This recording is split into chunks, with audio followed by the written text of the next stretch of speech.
Thank you, everyone, for tuning into the Come to Listen podcast. I'm Roger, your host, and today we're talking with Michael Swalley, the founder and operator of Break Free Ministries. Yes, Roger, thank you for having me. I love being here with you. It's been great to get to know you, and I'm excited for today. Yeah, man, welcome. Thank you. So I guess the first best spot to start, tell us about Break Free. What is it, and more importantly, what's sort of the origin story there? Yeah.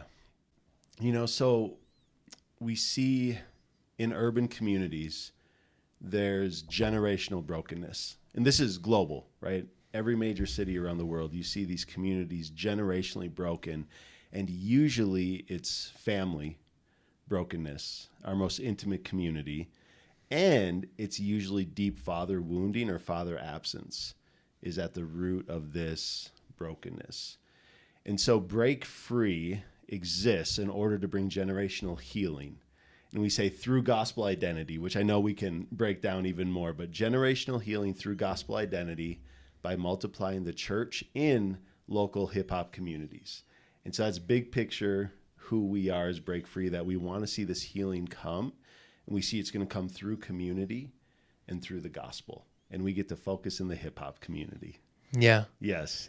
And if I can share the origin of that, right? Yeah. And so I grew up in a small town in Minnesota, the name Alexandria. It is not the hip hop capital of the world, let me tell you. And so I did not grow up around hip hop. I wasn't raised in the break dance or breaking community. I grew up in the 80s. So I think every 80s kid was aware of break dancing because of breaking two, those things. But I didn't grow up in that community. But part of my life story, Roger, was I saw brokenness in the family, right? So my dad died when I was very young, when I was 1. And I saw how physical brokenness can impact us as well. My mom was diagnosed with MS also when I was 1.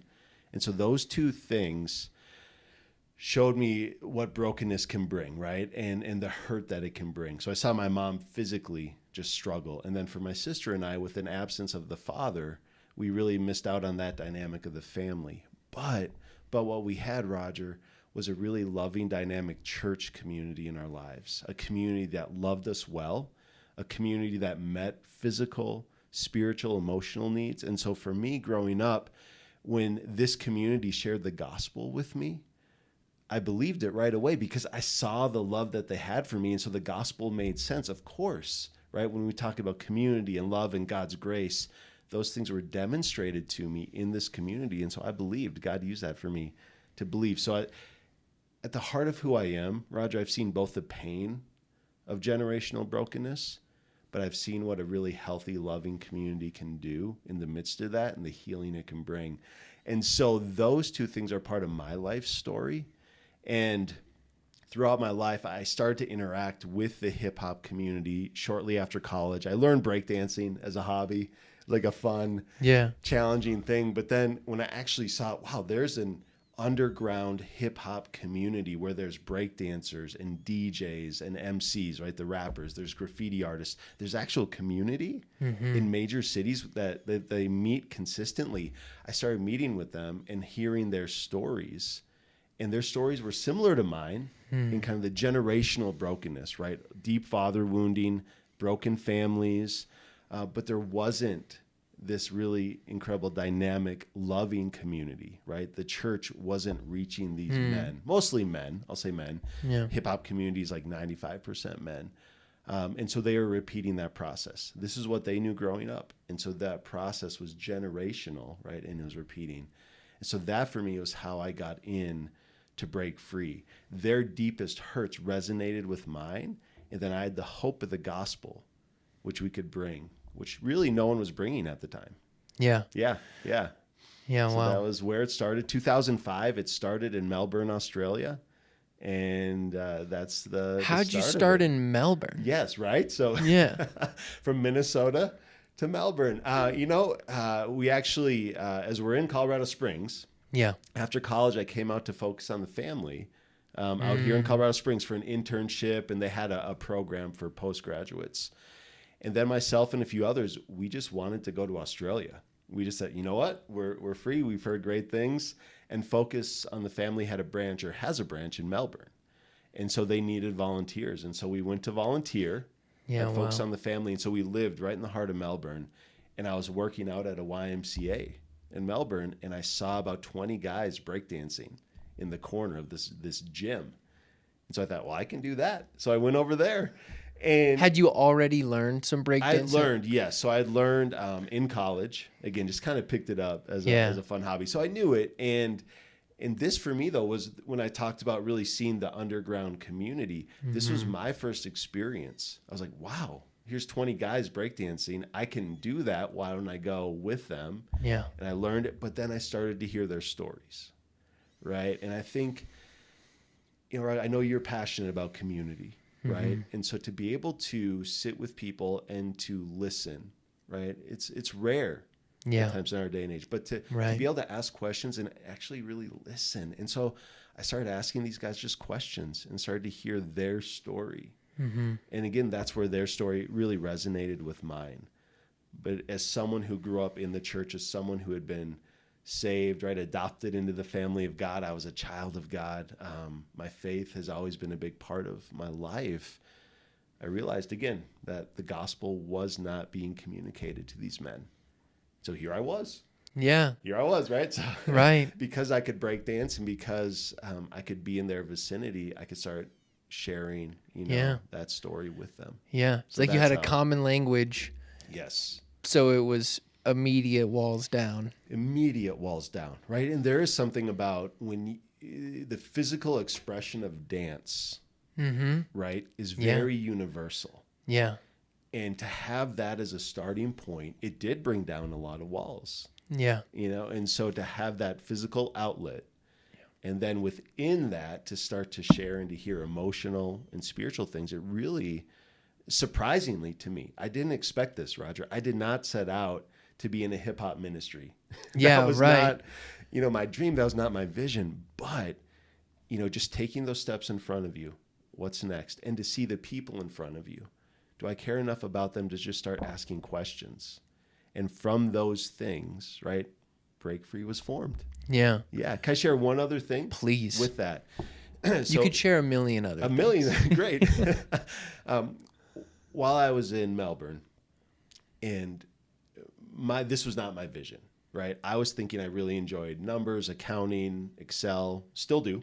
Yeah. I was a business econ major. My thought was I would do something within that field. Well, as I started breakdancing with these men in Melbourne, I had the older gentleman who was an executive director at Focus on the Family. His name's Colin. He pulled me aside one day and just said, "Hey, Michael, we hear the stories you're sharing with our staff." And I was excited, saying, "Hey, I'm meeting these men." And he just said, "I hear these stories." He said, "I think you should consider starting a ministry." That gives me chills. And here was an older man in my life with more wisdom, right? More experience. He knew nothing about the hip hop community. Nothing. But he saw that and he said, "Michael, I see this in you and I see this need and this opportunity." And he took the next 4 months and walked with me. What does it mean to start a ministry? What does vision, mission, these things start to mean? And Colin is at the heart, right, of the foundation of this ministry, because he took the time to invest in me in something that he may not have understood, but he saw the impact and said, "Hey, I see this. I see this in you." There's that kind of acronym, "I see in you," right? That's a very powerful statement when we can say that to someone. Here's what I see in you. How can we explore this and really, see this passion flourish? So I just wanted to say that he really impacted me and has impacted this ministry. Yeah. So, yeah. That's beautiful. Yeah. And I feel like what he did for you shows up almost so mirrored similarly in then how you get to show up as a mentor. Well, so maybe before we go there, because you do show up as a mentor in what you do in Break Free. Yes. But it's not just you showing up in hip hop communities anymore. There's kind of levels to it and how it spreads out. Right. So maybe you could explain how does Break Free do what it does? Sure. Yeah. And so because when we started, right, it was, hey, there's a group of men, we want to reach them, right? And it has since, taken shape. And so now what we know is that there is this underground community in every major city in the world. And so within the language of what I initially shared, right? Generational healing through gospel identity by multiplying the church. We see community and our identity intermixed like this, right? You can't separate the two. Yeah. And really the reason, right, is because we're made in the image of God. And as the therapist Adam Young says, God is the relationship, capital T, capital R, right? This triune God who's been in relationship for eternity, right? Father, Son, and Spirit. So being made in the image of the relationship of the triune God, in order for us to know ourselves, we need to know God and to know others. And we cannot separate those two, right? We just can't. And so what we now know moving forward is in order to mentor, right, we need community. And so what we do is we know we need teams in every city we're in. So again, the need is in every city. This underground community is in every city. Yeah. And so as we go into this, we want to raise up teams, and we call them fire teams within Break Free. We took them from New Life Church here in Colorado Springs, who took that from the military.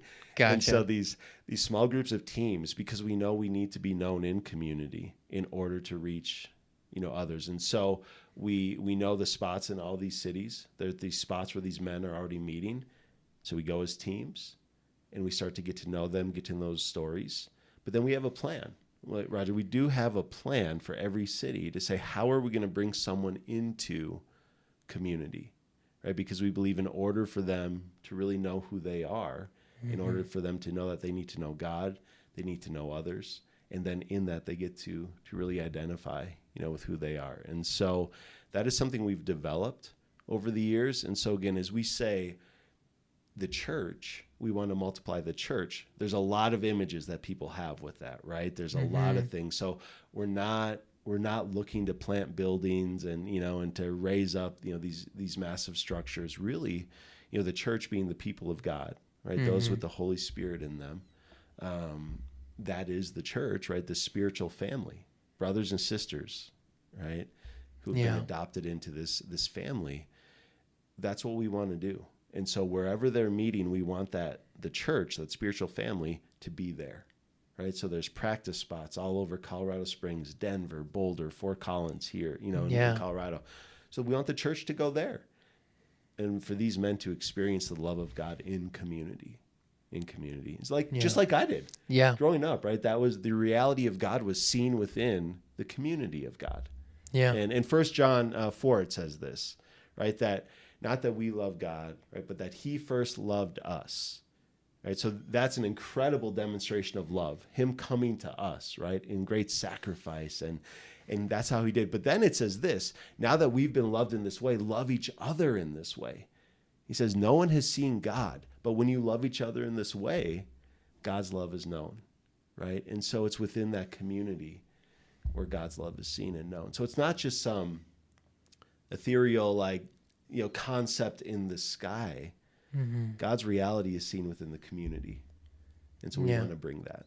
Yeah. So yes. Yeah, that's our goal, Roger. And we would say in the next 30 years, what do we want? We want to see the church in every hip hop community in the world. From Colorado Springs to Dallas to New York to South America, Africa, Asia, everywhere. Australia, and so that's our vision and that's our goal. Yeah. Yeah. I love it. Thanks. Yeah. Yeah, what was super unique, you and I, we met here at what used to be called Gather. It's now called the Co-Harbor Co-working Space. I did not know that. They just switched it. Yeah. But you were on a Zoom call, and I was working on my health coach program, and I overheard you talking about hip hop and Christianity and that intertwining. Yeah. And at the same time, I had just been diving into all of the new hip hop music in the Christian space, which has really been spearheaded by like Lecrae and artists in that whole genre. And it's really blown up lately. And I feel like God is moving in those communities. Like Maverick City Music, for example, is a huge inner city. It's almost as if there's been this experience and Who knows? I could be wrong.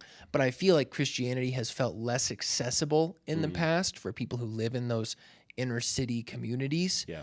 And that their culture has felt separate from that. And it feels like now there's this convergence where God is showing up in the, I mean, even, who is it? I can't remember the artist, but he says, remember, Jesus was born in the hood.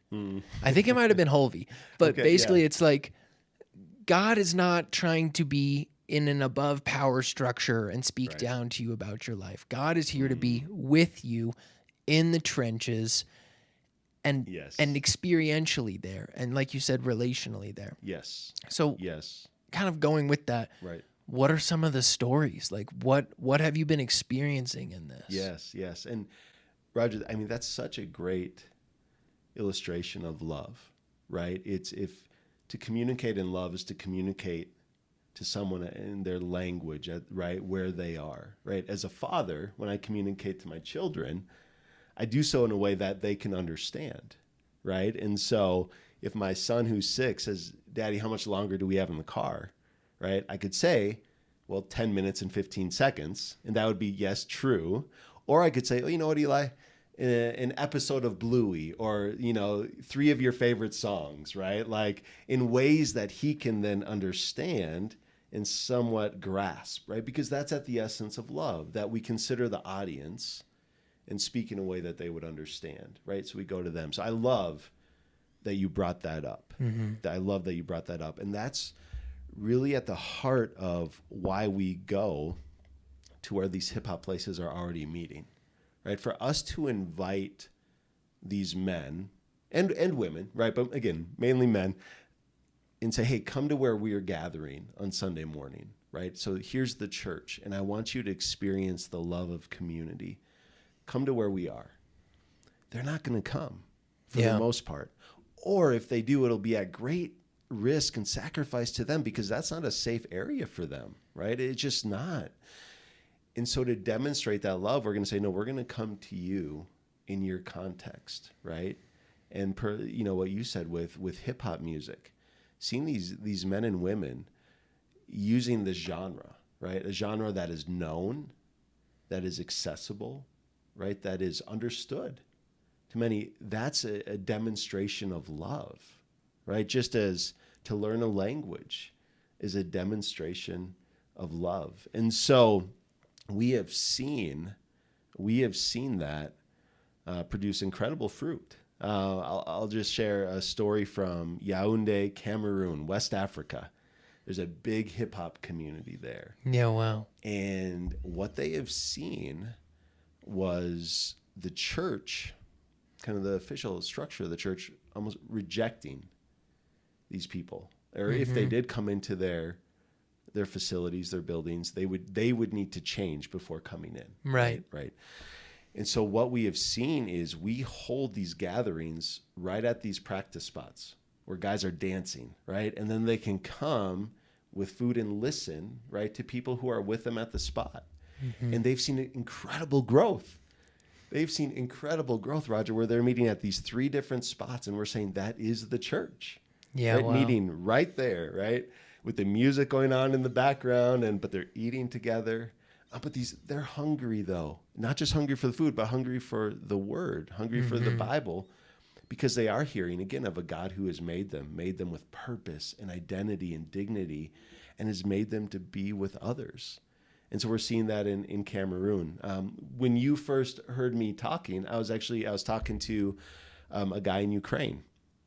And so here was our Ukrainian chapters, right, who are meeting, again, at these practice spots. Well, then war breaks out, right? And the needs of the community shifted. And yet our teams who are there, who are from Ukraine, know that they then shifted, right? And so they started teaching breaking classes to refugees. Children who were moving from the east side, from Kyiv, where a lot of the war was, to the west side, right? All these families were displaced. And they thought, well, we can provide food and shelter, and at the same time, we can provide the kids with the joy of dancing. Yeah. And another city is reaching out to single moms in Ukraine, whether the husbands are on the front lines, the husbands maybe have been killed in action, right? There's this unique need, right, where single motherhood now is a huge need. And so they're offering not just classes for the kids, but they're offering fellowship and community for the moms. And it's a beautiful picture, again, Roger, as we say we want the church moving out. Well, the church should bless and be with the community, right? And we're seeing it. We're seeing it there. Yeah. And it's been just an incredible picture of meeting people, where they are at. And long term, would we say, hey, we want to see people come into the local existing church? Maybe, right? But we know in the immediate, we need to go where they are in order to, again, speak the language, make it accessible, and see that, that community thrive. And I think God likes to move that way. He does. Yes. I think so too. Right?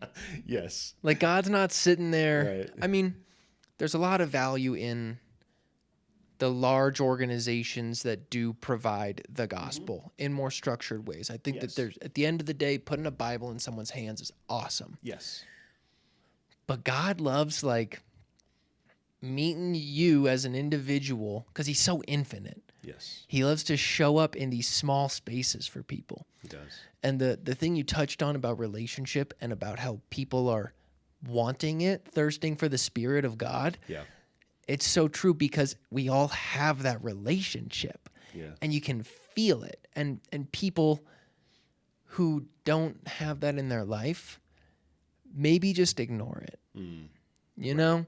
Because we're all deep. Like, there's no person that's really just, like, there's this whole concept online of, like, NPCs, which is, like, a non-playable character. It's this idea that some people are just, they just go to work and do their thing and eat their burgers and commute in their sedan and live their life. I don't think that's real. I think that everyone has this infinite depth to them and that God sees them in that. Yeah. And so to be able to share that word and tell someone who's in Cameroon or Ukraine or Detroit or Atlanta or wherever else that they are so seen in their struggle and that God loves them, there's so much beauty in that. So much beauty there. Can I share two stories on that, Yeah. Roger? Yeah. That to illustrate that. So last year, my two of my older girls, I have 4 kids and my wife, Ellen, and 2 of my older kids are in a theater company here in Colorado Springs. And so they asked me, they knew I was a break dancer. They said, hey, for our theater company, can you teach a breakdance class? And I was like, would love to, right? So here I'm teaching 13 to 18-year-olds breakdancing. I think one of the biggest human fears is to dance in front of people, right? And so at the very start of the class, I said, we're going to form a cipher, which is a big circle, right? You know, like weddings, these circles, right? We're going to form a cipher, which is very much a part of hip hop. It's the way you communicate to each other. And we formed a cipher, and I said, I want you guys, I'm not going to force you, but if you want, I want you to go out in the middle of the circle and dance. And waited for 3 minutes, and I had 2 people who went out to dance, 2 out of a group of 18. They said, okay, now we're going to switch it up. We are going to close our eyes, and this is called the blind cipher. And I'm going to have you go out and dance. No one's going to see you. Everyone went out. I timed them for 10 seconds, and they all went out. So at the end of that, I said, all right, let's talk. Why did nobody go out in the beginning when everyone could see? They said, well, we were scared, right? We were scared that we'd be judged. We were scared of what people would think, right? We didn't feel safe. I said, well, talk to me about the second time when no one could see you. What did it feel like? And they said, well, we weren't as scared, but they said it wasn't good because we didn't feel connected. And that right there, right? That's the issue, is that we need connection, right? We know it. That NPC, right? I've never heard of that before. Yeah. I learned something new. Yeah. Right? They may be isolated, right? But they know they're missing out, right? Because again, we are made in God's image. And yet what sin, that word we throw around a lot, but really what sin has done is it's made community scary for a lot of us, and for a lot it's the family, right? The community that is supposed to from the start communicate grace and love and this incredible acceptance that, hey, even if you fail, you're accepted, and the freedom to explore, right, and to go after things, that has been broken. And so for a lot of us, we know we want community, but we're scared because we've been judged, we're insecure, we're fearful, right? And so I think that's at the heart of everyone. We want that, but we're scared because it brings pain, and it can. And that's what God is through the church, what the church should be doing, right? The heart of God is to help repair that in the little things, like you said, right? In those ways where we meet people where they're at and we start to show them that they can be known and they can be loved, right? In their brokenness. Yeah. That's one of my favorite ways to be a message for God. Yeah. Is to just love on someone. Yes. Like a complete stranger. Like you're ordering a coffee and you can tell that the barista's rushed. Yeah. And you just show up and you are in no rush. Right. And you give them that space. Love that. To just chill. And it's not like, oh, and here's a Bible. Right. But those conversations come up. They do. And I also love not shying away from that conversation when it comes up. When it does. And in those dance community, you talked a lot about fear of trying something new. Yeah. And then overcoming that. And what's so great about hip hop and dance is that you physically experience that, right? Yes. And then you're in community with it. And Right. so I guess just kind of going off of that, like what sort of liberation are people able to experience in those communities? Yeah, right. Because if it really brings liberation, right, you should see more creativity, right? You should, if you're free to go and to explore and to fail and to get back up, and like, you should see incredible creativity, because what often stifles creativity, right, is that fear of like, who's watching? Oh, I can't mess up. And, there's not a freedom there. So you're right. We see a physical outworking of it. That's one thing I love. I can gauge often, I laugh, like where I'm at spiritually with how I dance. How do I feel if I walk into a space and am I worried about everyone else and worried, like fearful? I can kind of sense where I'm at. Or can I walk into a space, Roger, and think, how can I bless people? And within that context, then it's not about me, right? And when it's not about me, freedom flows from that and creativity flows from that. And so we share that within our ministry. We should be the most creative, free, flowing dancers, right? Because our identity in our community is not wrapped up in our performance of that. And so we do, and just, again, personally for me, it is a struggle though, still daily, right? Being able to walk in that and really believe that. But to your point, when you notice and see somebody else, right, that then again, it takes your eyes off of yourself, which is at the root of sin. It's this inward, right? We've turned inward. So as we go through the power of the Holy Spirit who is in us, and through God's grace, we turn back outward, right? And we look and we see other people, right? Then we're not so worried about this, and then we can create. And we're seeing that, in the dance space, in that cipher we talked about, we're able to go and communicate. And people notice that, Roger, in the hip hop community. They'll notice that, because a freedom like that is unique. It is unique, and they'll see it. And I've had multiple people tell me, because Roger, I'm not the best breakdancer. I'm not winning battles. I'm not out there, like, I'm not going to the Olympics this year. But people in this community don't need better breakdancers ultimately, right? They need people who'll see them, who'll hear them. But in that, you'll actually be a better breakdancer. Right? Because again, you can be more creative and in that. So it's been interesting to me, that journey, right? That journey of expression and creativity and freedom. Yeah. And it's a daily journey though. Yeah. It is. Well, that was a huge barrier for me with this. Yeah. Because I mean, back in college, I started doing YouTube videos and podcasting and things like that. And my first job out of college was accounting and finance and all that. Right. Yeah. And kind of say shrunk into a box maybe on that one. Mm-hmm. And really, to your point about it being every day, really thought I had addressed a lot of that stuff. Yeah. About fear of judgment and shame, because I would sit in front of a camera and do my thing. Right. But it kept me from being able to sit down like this because I thought it needed to be some perfect thing. Yeah. Which is exactly I need to have the move down, so I'm gonna do it in front of a mirror by myself a million times. Yeah. Yes. Versus that's not how we grow as individuals. We need to be around people who support us as we try these new things. Right. And then that's a positive feedback loop for everyone else too.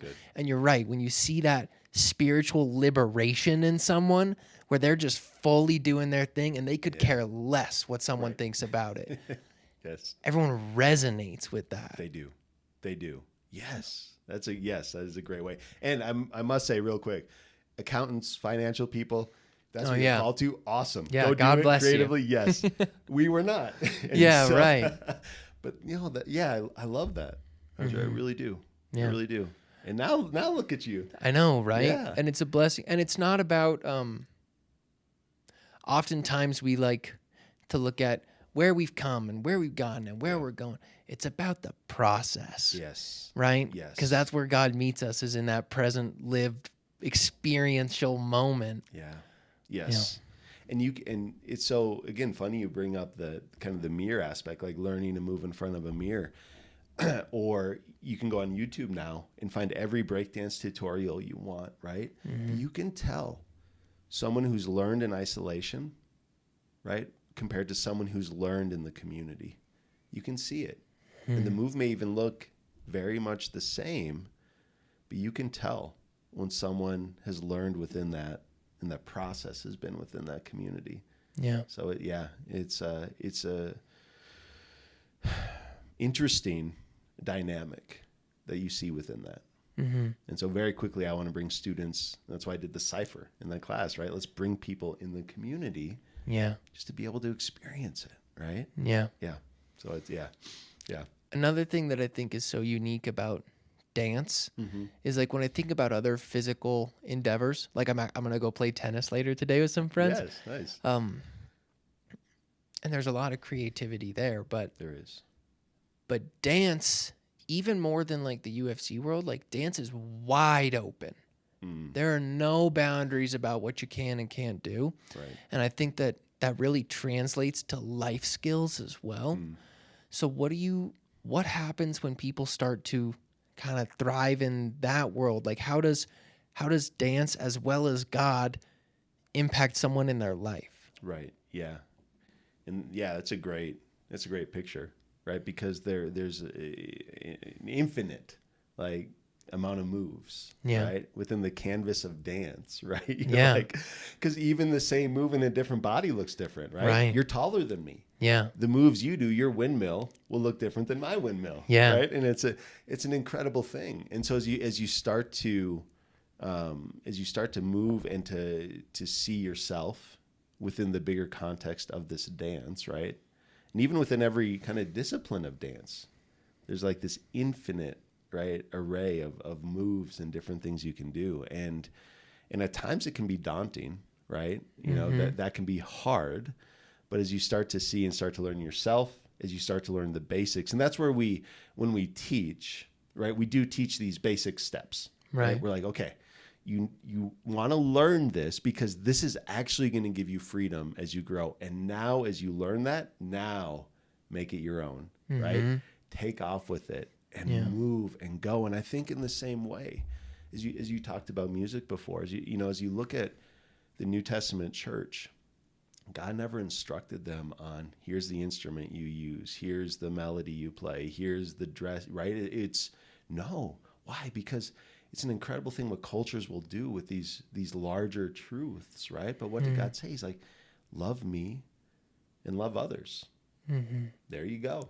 Yeah, right. Now go have fun, right? Go create, go, and go it's wide open. Wide open, right? So within the dance world, it's really fun to see somebody start to realize that, start to see this is wide open, right? And then translating that into their life, right?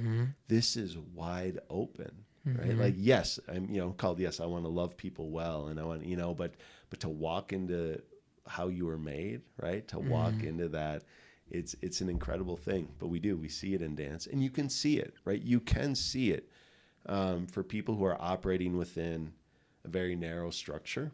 Again, they may have the moves, but those who learned that structure, but then were free to move out, right? To move out of it, to experiment, to to explore in that. You can tell with that, and then how it translates into life. You're right. God has made us like that, to explore within the safety of our, relationship with Him, others, and our identity. He said, go steward the earth. Right? Go build, explore, and at the benefit, right? Also at the benefit of others, right? Like to benefit and to bless others. Yeah. So we see that all the time. And that's like you said about that turning inward versus turning outward. Yeah. I feel like one of the things that tends to appear for me too, I'm sure for you, for everyone, is when we turn inward, you almost get this self-critical demeanor where everything needs to be spot on, and if it's not, I'm kind of down on myself. Yeah. And some people say it can be good to maybe get motivation from there. I don't really resonate with that. I feel like when we do get out of that and we can move in a liberated manner in our lives, then we stop looking at ourselves. We stop worrying about that. We just express and we look to grow and seek. And there's this like positivity that's still doing just as much hard, dedicated work. Yeah. Versus I'm going to really be down on myself about this so that I can get through all this hard work. Yeah. Yeah. So like you said, both can be motivating, right? So for your experience, Roger, I'm curious, like how can you tell? Can you tell, like, man, I'm being motivated by maybe that self or the insecurity of that compared to or versus to flourish and to bless others? Like, how do you navigate that? Yeah. I mean, I'm not perfect on that one for sure. A lot of the mentors I've listened to in the success space come from a little bit more of that. You got to be down on yourself because you're not there yet, and you got to have you got to have that dog in you. And I think there is some truth in that. Like God kind of He put that in us too. Yeah. And that's when it's coming from God, it feels like purpose. Yeah. And drive there. Yes. When it's not, it feels more like, for me, perfectionism. Like it feels like I gotta not snooze the alarm. I gotta work out hard in the morning, not just like go for a walk with the dogs and maybe do a little bit. Like, no, you gotta train hard. Like versus like when I'm in flow and rhythm in my life with God, first off, I actually am way more productive. Yeah. Like genuinely. Yeah. Because I'm more effective. I may not be more efficient. Like I might not be checking as many things off the to-do list. Right. But God brings beautiful things in my life and I say yes and they move. Like this coming together. Yeah. Right. That's good. Like, and even the barista example, right? Yeah. If you're in a rush, it's more efficient. If you're able to slow down and bless someone. Yeah. How much more effective is that than the 30 seconds you saved on your coffee order? Right. Yes. Yeah. Exactly. Oh, it's good. It's good. What are some of the challenges that you've seen either in the communities or with Break Free or just that whole area? Like, what are some of those frontiers? I think it's good. So, I mean, the first challenge is my own heart, right, Roger? I mean, I come from, brokenness, my own fears, my own insecurities, right? Being motivated by fear and not love, discerning that. How do I minister and mentor and pour into people when I'm struggling, right? And so I think first and foremost, it's my own heart, and dealing with that. Secondly, it is the relational aspect, right? Communities are still broken, and there's still pain that comes from people. I cause pain. I experience pain from people. How do we move forward in that and not get bitter, right? How do we move forward in that and not lose hope? And how do we persevere, right? And as you talked about, being motivated by God, and that is the key, right? Because he is faithful, right? He never fails a promise, right? He is always there. And so continually going back to that, and these very communities that can hurt, they're also the ones that bring us back to that also. And so it's a tension there, right? That we live in a constant state of frustration because we're starting to see what we were made for, but we were made for that perfect community, right? Where there is no hurt, there is no brokenness, there is no pain, there is no selfishness and insecurity. We are made for that. So as we start to taste it, we do get frustrated. So we live in this constant state of frustration. So that's hard. That can be hard. But then also, Roger, the idea that if I'm talking about we want to be in every major city in the world, we are coming up against a lot of different cultures, right? And so how do we meet people where they're at, right? How do we respect and celebrate these things in culture that produce that life? But at the same time, how do we walk with people through, hey, these are the things in culture that are not good, right? That are not healthy. And how do we bring, because the truth of the gospel, as you talked about, again, kind of going back to the barista story, you're not just handing that barista a Bible, but you are ready. You know, when Peter talks about in 1 Peter 3, be ready to give a defense, right, for the hope in you. But he says, and we often miss this when people ask, right, are we living, right, with hope so much so that people are actually asking us, or are we driving it in their face? You know, so that too is hard. How can we be patient? How can we walk with people in a culture where, again, there is brokenness, where we're going to make mistakes, people are going to make mistakes? Can we patiently walk and show grace in the midst of that? And then, you know, ultimately, Roger, knowing that we are called to do this work, right? But I can't change anybody's heart. I can't. That's not in me. That's God's business. Do I trust him enough, right? Do I trust him enough when I'm not seeing change? Do I trust him enough when we keep, you know, hitting the same relational pains and hurts and people are struggling with the same things? Do I trust him enough when I make a mistake, or we as a ministry make a mistake, you know, that he's still working in that? And that too is a challenge, because God does not always work according to my plan, believe it or not. And I want to go, I want to stay on that thread. Okay, yeah. Because I think one of the hardest parts for people in loving God is all of the horrible things that happen in this world. Yeah. And all of, like, you know, I mean, death, disease, Right. greed, rage, violence. There's lying and deceit. People getting stuck in bad situations and feeling like they don't have the power to overcome those things, like addictions. There's so much real evil in this world. Yeah. And I think a huge question, this is one I wrestled with for a long time, and I don't think anyone ever perfectly has this one figured out. No. If they do, feel free to let me know. Right. But I think, you know, how do you respond to someone when they ask you, okay, well, if God is here, then why is there so much evil in the world? Right. That's an easy one. Yeah. Yeah, right? Right, yes. Here, let me just give you, it's because Adam sinned, or Adam and Eve sinned. And there is some, like, I understand the scriptural response to that. Right. But when you're in those hip-hop communities as opposed to in a church with pews, that's not the response that's really going to change someone's spirit. Right. You know, like they really want to know in their life how they work with that. How that works. So I think first, one is listening, right? Tell me more about that.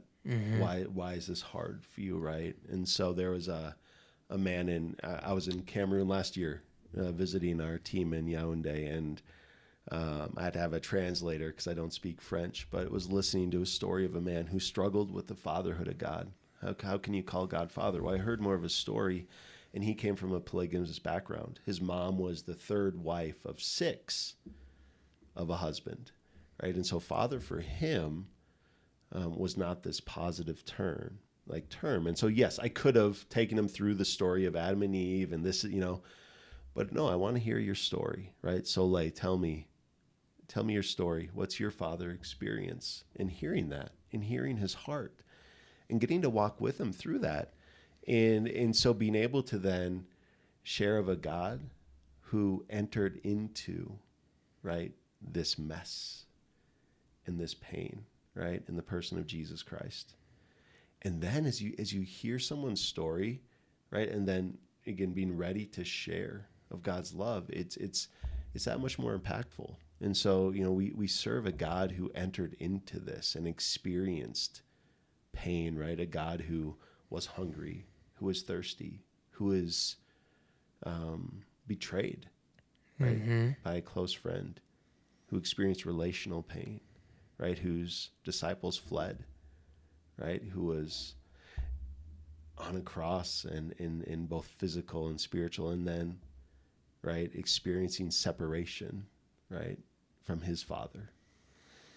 And so to at least start there, right, to hear a story, to share of a God who experienced that, right, and that's not, and as you said, there is no perfect answer, right, but what I've seen, Roger, in my own life and in those experiences, is you start to see that the objections to that, right, are based in pain and fear. I think, am I known in this? Am I really known? And then there is the hope of the gospel that there is something in us. And then you can kind of start to go here, I think, too. But like, why are we even rebelling against this idea of pain and brokenness and, right, evil? Why are we questioning that? Well, because we were made for something different, right? We really were. If we weren't, right, and if we're here by accident, then those questions really don't even make sense in some ways, right? Then why do you have a spirit? Exactly, right? Why do you have a spirit that longs for something more? And then the hope of the gospel is that one day that will be fully realized, right? And what an incredible truth. Do we believe that, right? That one day it will be fully realized.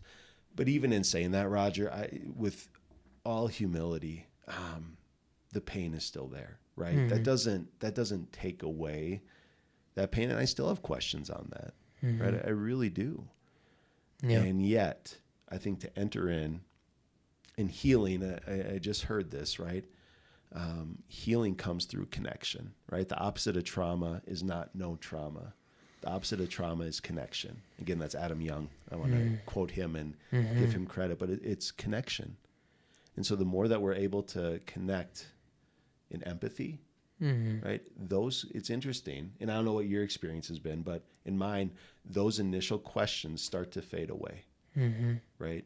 They start to fade away as people feel connected, even in their pain, right? It starts to fade away and they start to experience community. So that's what I've seen. And again, just listening a lot though. I just listen a lot. Yeah. Before I speak. Yeah. Yeah. That's really powerful. Yeah. Yeah. And it's a great question. And there's a reason why that is probably the biggest objection, right? Because we're made for more than that and we're not seeing it. Right. So. And yeah, a lot of times people, their life is filled. That's why I love what you do and that you meet these hip hop communities, because so often those are communities where there's a lot of pain. There's so much trauma, poverty. Like people that live not in poverty don't realize the daily fear that's associated with that life. Right. And there's, it's not like you can just show up and hand them $1 million. Like, yeah, that can be helpful and that's great. And amen to the people that are able to do that. Right. But you're right. Community is what changes that experience. It's like when you can really resonate with people. That's why when you look at rich people who are financially wealthy that are depressed and suicidal and constantly angry and bitter versus people that have a loving community around them, regardless of what their current financial situation is, you can tell that their spirit is full. Yes. In some, even though the pain stuff is there, right, it's like they've risen above it. Yes. Yes. And that's a great point, right? Why, as they experience so much physical daily hardship, can they have the joy, right, that they have? And I think you just nailed it. That's it, right? That's it. I mean, the majority of Jesus' audience didn't know where their meal would come the next day, right? And that is a unique circumstance. Side note. Yes. Everyone listening, imagine for a moment you did not know where you were going to have food ever going forward. Yeah. And now put your life into something. Right. That's faith. That's like a whole nother, that's like that's why I love what you're doing, is because you had the business background, right? Similar to me. That's why our stories resonate. It's like, could have just hung out at a corporation and lived a meaningless life or less meaningful. Again, that's what people love. God bless them. But there's just more there. And I think that it's really beautiful the way that you tap in with those communities. Thanks. Thank you, Roger. And that too, it's humbling because I have never faced that. I've never been in that situation, right? Even, with a single mom and with her MS, we were on disability and, we were below the poverty line, whatever that was, but we had community. We were never in that position, right? And so when I see that, right, and when we see that, it is a blessing to see. It is. And we can learn that. And also, you talked about the challenges, and to be real with that, this is one of the challenges is when we work with the people in communities, and I have what I have, I live where I live, I can feel a lot of guilt. And so how even in that do I operate freely? And this is where I am, right? This is what I've been blessed with. How do I make it about others out of love, right, and not guilt? And that's a difference too, right? How can I freely move and give? And I mean, Paul said, I've had a little, I've had a lot. He says this to the church in Philippi, to the Philippian church, right? I've had a little, I've had a lot. What I've seen, right, is that Christ in me, right? I can do all things through him. I can have a lot, be financially blessed, right? And live freely in that. I can have a little, right? And live freely. It's a both end, right? It's more like you said, it's about the heart and the community. And that's why I love that you brought that up, Roger. That's a really good one. Yeah. And it's such a, I think a lot of times where that gets twisted, because the devil loves to twist, Oh, he does. is don't make plans for your future. Just he said, if you love God, then you should just be present and flippant and not worry about it because God's got it. That's not what God's saying. Right. God said, like, there's this song from Red Rocks Worship. It's called Good Plans. Have you heard it? No, I have not. I'll show it to you after this. Yeah. Oh, man. So Red Rocks Church is in Denver. We watch them online because online ministry is how I came to know ministry. Like, that's really how I ended up spending a lot of time with God. Yeah. And worship music has also been huge in my spirit. It's probably been the main thing. I mean, yes, pastors, yes, the Bible, but there's something about music that just resonates in my spirit. And I think that's why the music and dance connection is there. Yeah. And the song is, he has good plans for you. And it's about God's plans. It's not about our plans. It's about God's plans. Yeah. And then how we can then pray and tap into that space and then move in a positive direction there. That's what God's telling us to do, not just be flippant and do whatever. Right.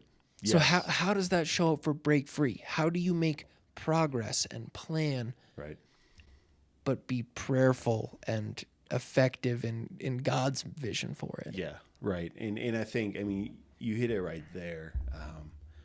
Are we praying, consistently, praying together, praying in our time, right? Continually seeking God's face, right? Is that amongst all that we're doing, right? And so I think that's one, just continually to pray and to humbly seek God. But then, to continue to move forward and say, here is what we're seeing. These communities are in need relationally. here's what we have. We're going to move out in that. And we believe that having a plan. So every city has a plan. We call it our IDE, intentional disciple making environment. How are we going to mentor and make disciples, right? Those who follow after Jesus. And then how are we going to produce the communities that foster that? So we encourage all our leaders, plan this as you pray. Plan. We want to see and hear your plan, right? Because that is a good thing. We believe that's what we're called to. And then, though, are we able to shift and be flexible within that plan? Because we're dealing with people, right? And we're dealing with relationships. And so we're not fearful. We're not against, right, writing out a vision statement, having a plan for the next quarter, the next year. We do that. We really do. And we enjoy it. But then what happens when it doesn't go according to that, right? How do we respond? And often that's the case. How do you respond when something doesn't work the way you want? How do you respond when people don't respond the way that we expect, right? And that's often the indicator, Roger, is are we really walking with a heart after God, or are we walking after our own? When someone doesn't meet my expectations, what's my response, right? Is it bitterness? Is it turning them off? Is it turning away? Or is it moving more into that to say, okay, tell me more about this? That's when often I can tell how am I walking. It's not within the planning, right? I think both are going to have plans, right? Yeah. So when it doesn't go according to that plan, what's the response?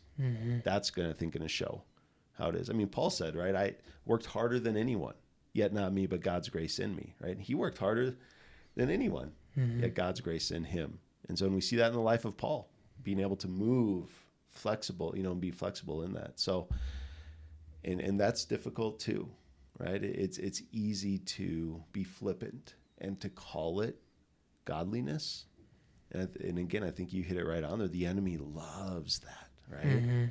Oh, just kind of take it as it comes, right? Flippantly.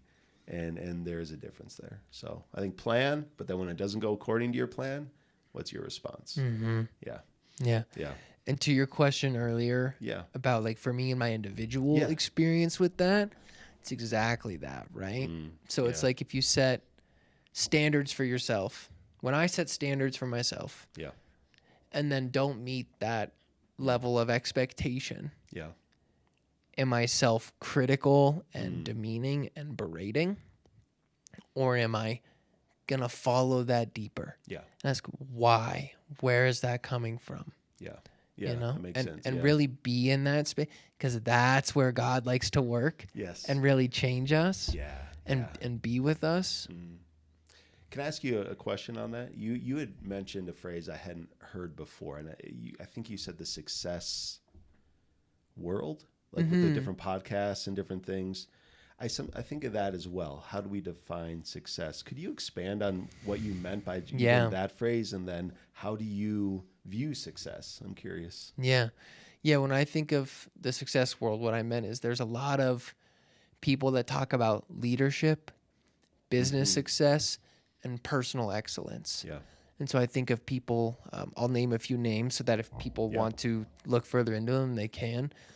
Andy Frisella, the founder of First Form, put out this program for mental discipline, and it's called 75 Hard. And so that's where that came from. Okay. And so that's very much like you have to have the right mindset in that one, because you can get down on yourself on it, or it can be a really good refining experience. Similar to him, one of his good friends is a guy named Ed Milet. And Ed, what I love about Ed, I love his podcast. If you wonder why I really got into this, it was Ed's podcast. And he's outspoken about his faith and does it in a way where anyone can listen and receive that. And he talks with a lot of business people and has had a lot of business success. And so he sort of holds those two pieces well. There's also people like Jocko Willink and David Goggins, who are the more like military background, execute your X's and O's, be disciplined, and be leaders in your community. You got to be a strong man because things are going to happen, and you got to be able to be there for that. And so you got to train accordingly. And where that one gets sideways is like David Goggins is the kind of guy who will just sit by his bed and do 1,000 push-ups and scream at himself the whole way through. And so I think it can get a little, I mean, everyone has their own relationship with God, right? Yes. But for me, that's where my line can sort of veer is am I being too critical to try and drive forward? Yeah. Or am I really being with God and being humble and getting out of myself and trying to bless the world? Right. That's good. That's good. Yeah. Because that word strikes, right? Yeah. Success. How do you because that's a great point. Yeah. How you define your words depends on what you're actually looking at and striving for. Right.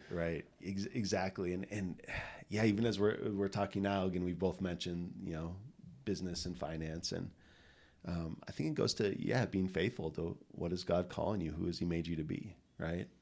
For a lot of people, they're going to be successful by being the best accountant they can be, and that's awesome, right? I'm going to be successful by faithfully, right, administering a hip hop ministry. Yeah. Not my plan, right? And so I think success comes down to faithfulness. Are we being faithful to what God is calling us to? And then the question comes in, how do we know what God is calling us to? How do you know? I think there it also comes down to community, because even within our giftings, within our talents, it's made to bless others. And so we're within community. That's when we start to figure out, I think, what the calling is. But that's how I would. Are we being faithful? And we tell our missionaries that a lot.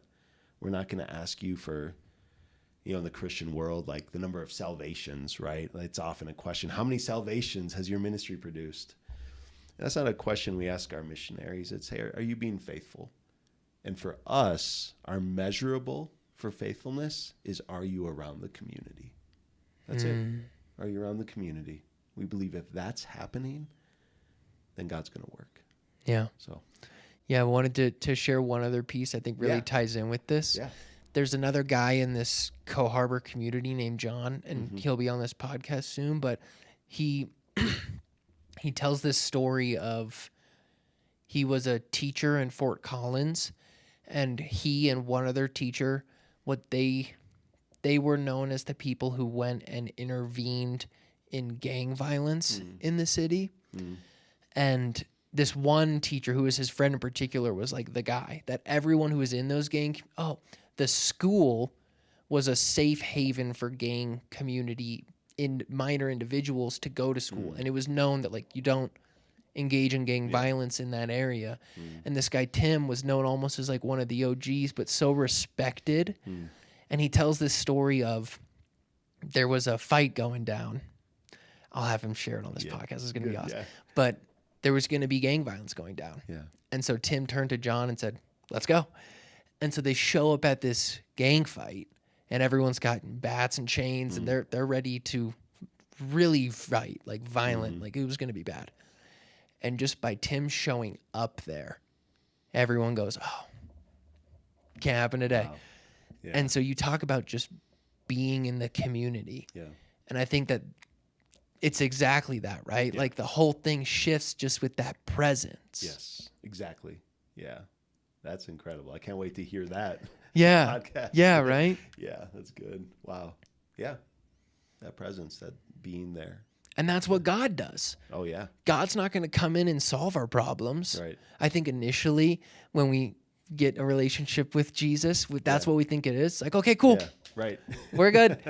But no, he's more of a mentor in that way, right? Yeah, exactly. I think of the first miracle of Jesus in John, in the Gospel of John. So we have turning water into wine, right? So that, we know that at a party, at a wedding, and he tells, right, the people serving the wine, go fill these big jars. They had 6 ceremonial jars, right? 30 to 50 gallons. Well, you don't fill those in a minute. They had to go to the well, get like a couple gallon bucket, walk back, fill it, go back. It took them probably hours to do, right? To see, though, the work, the miracle of Jesus, they were involved in that. And Jesus, yes, supernaturally did his thing, but those people had to commit, right, to being faithful to what God was saying and to trust, right? I don't know if they would have thought, what are we doing here? The hours it would have taken. Right, you're 2/3 of the way in. Right, and we're like, we're going to give up, right? But I think about that, and that was, and just, to your point on that, God in his loving humility has chosen to involve us, right? He could have said, no, I'm sufficient. All you need is me, and I'll just take care of everything. But no, he chose, right, to have us need each other and to need, like Tim, to show up, right? Yeah. Was that God moving in there? Of course. Did Tim go and have an impact? Yes, right? Yeah. Both. Yeah, right. What an awesome thing. Yeah. Yeah. And I think that's what living, to your point about being faithful. Yeah. I think that's a huge part of it. It's like, it is. Can we get beyond ourselves? Kind of listen to that little whisper from God of like, go do this. Yeah. Yes. Yeah, exactly. It's good. Yeah.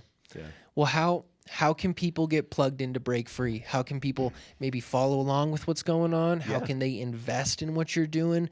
How to support you? Like, how can people who love what you're doing get involved? Well, first, if you're out there and you're a breaker or you're in the hip hop community, come with us, right? We're come to our website, Break Free, and then anything with Break Free has 2024 attached to it, because there's a lot of Break Free ministries out there. Set Free, Breakthrough, right? So Break Free 2024, that's our website. You can jump onto our social media, message us. If you're saying, hey, I love dance, I love music, I want to know how I can bless others through it, message us. Be a part of our community. And we are in, right now, 20 different cities around the world, and we're expanding. We want more people who love this. So one, if you're in the arts, even just in the arts, and you want to know how to become more creative and use your passion to bless others, we love walking with people through that. So there's that. If there's people out there who are passionate, as we talked about, praying and being able to discern and walk within the love and grace of God, and you want to pray with us, go to our website and get hooked into our prayer community. We love people who are walking with you. You'll hear stories. You'll get to impact others through prayer. And so please do that. If there's people, so our missionaries, we call our missionaries, the people we work with, they're all from their community. So they're indigenous to that community, right? So our missionaries in Buenos Aires, Argentina, that's where they're from. Our missionaries in Cameroon are from Cameroon. What we ask them to do often takes resources that, at least at this point, their communities may not have. And so if you want to be generous and connect with people through generosity, again, come to our website, that Break Free 2024, and be involved. The Bible talks about generosity, Roger, in incredible ways, right? And this is not my ministry. This is God's ministry. And Paul highlights even one of the poorest churches in Philippi. He highlights them as they're giving, right? And he says, because they're giving, thanks goes to God. So if you're out there, you say, hey, I want some of my resources to go to this vision, to go to people, meeting people where they're at. Go to our website and partner with us in that too. And so those are a few different ways. Or our YouTube channel, Break Free 2024. Watch some battles. Get familiar with it. Watch the Olympics this year. There's going to be breakdancing in the Olympics this year. And so just start to familiarize yourself. And that might even be a good challenge, right? Start to familiarize yourself with a new culture. Listen to Lecrae. Yeah. Listen to KB. Listen to, right? Some of these guys, right? And maybe this isn't music that you're used to, but start to work that muscle, right, of learning something new so that you can grow and communicate in different ways. Maybe even just that, right? Right. Yes. You were at a concert when I first met you. You said you just came back from whose concert? Yeah, that was Lecrae and Holvey. Yeah, see? Go to a concert. Right? Yeah. And so those would be some ways. Amazing. Yeah. Awesome. Well, thank you, Michael, for being on the Come to Listen podcast, man. I appreciate you, and I really appreciate what you're doing. Thanks, and Roger. I think it makes a huge difference. I love that it's global, that you're making this wide outreach, but that it's hyper local in each approach, and so you're really helping build communities and let them build themselves. And just appreciate you. Well, thank you, and you must know, as you're watching, Roger is a man who is very warm. You live what we're speaking. That first day when we met, I could just tell that you cared. You cared a lot, and you were interested in what I was doing. So this is a man who lives what he's doing here. So thank you for that too. I appreciate it. Thank you, man. Yeah. I do what I can. All right. Yeah. All right. Well, thank y'all so much for listening. Thank you, guys. God bless you.